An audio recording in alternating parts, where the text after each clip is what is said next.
Bali trip part 2. What we ate at China airport. China ஏர்போர்ட்டில் food சாப்பிட்லான்னு பார்த்தா நம்ம சொல்கிறது எதுவுமே அவங்களுக்கு புரிய மாட்டேக்கே. ஒரு வழியாக எப்படியோ சமாளித்து ஃபுட்டெல்லாம் வந்து ஆர்டர் பண்ணிட்டோம். சரி டீ ஆர்டர் பண்ணியிருந்தோம். பார்த்தா அவ்வளோ பெரிய கப்பில் வந்து கொண்டு வந்து வச்சுட்டாங்க. டீ வந்து நம்ம ஊர் மசாலா டீ மாதிரி நல்லா ஃப்ளேவராக இருந்துச்சு.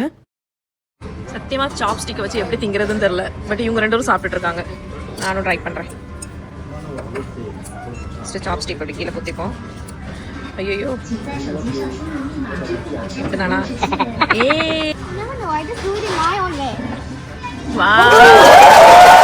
அப்புறம் சிக்கனில் வந்து ஒரு டிஷ் ஆர்டர் பண்ணியிருந்தோம். என் ஹஸ்பண்ட் ஃபஸ்ட்டே சொல்லிட்டாரு இது கொஞ்சம் ஸ்மெல்லியாக இருக்குது, நீ சாப்பிட்டுக்கிட மாட்டேன்னு சொல்லி.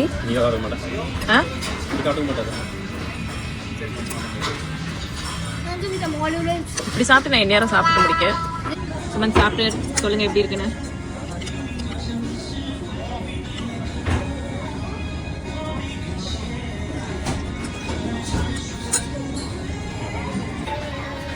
அவர் எல்லாமே அப்படிதான் சொல்லுவார்.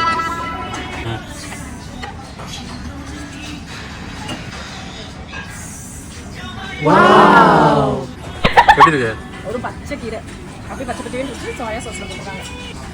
இதான் கையிலே சாப்பிடுவாங்க. அண்ட் எல்லா ஃபுட்டுக்கு மேலேயும் அவங்க வந்து சோயா சாஸ் போட்டிருக்காங்க. நாங்கள் ஆஃப் பாயில் ஆர்டர் பண்ணியிருந்தோம். அதுக்கு மேலேயே வந்து ஒரு சில்லி ஃப்ளேவரில் வந்து சோயா சாஸ் போட்டிருந்தாங்க. அண்ட் சிக்கன் விங்ஸ் ஆர்டர் பண்ணியிருந்தோம். அது நல்ல கிறிஸ்பியாக டேஸ்டியாக இருந்துச்சு. என்கிட்ட கேட்டிங்கன்னா 9 out of 10 சொல்லுவேன் ஃபுட்டுக்கு ரேட்டிங். அண்ட் ஃபுட் எல்லாமே வந்து ஆத்தென்டிக் சைனீஸ் ஸ்டைலில் சூப்பராகவே இருந்துச்சு.